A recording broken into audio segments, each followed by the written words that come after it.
Hello and welcome to my YouTube channel, and in this video we will gonna talk about Snapchat. A lot of the people ask that who owns Snapchat. You today I am gonna answer your question, so before starting the video make sure to subscribe the channel. Snap Incorporated is an American camera and social media company founded on September 16, 2011 by Evan Spiegel, Bobby Murphy, and Reggie Brown based in Santa Monica, California. The company developed and maintains technological products and services, namely Snapchat, Spectacles, and Bitmoji. Snap is funded by 39 investors.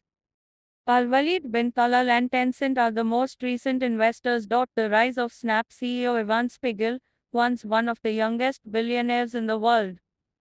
Evan Spiegel became one of the world's youngest billionaires at age 25. Spiegel, who is now 33, has a net worth of $2.6 billion according to Forbes. And that the answer of your question, who owns Snapchat. Hope your question is clear now. If you like the video, do share it with your friends and family on Facebook, WhatsApp, Instagram and LinkedIn. Thanks for watching.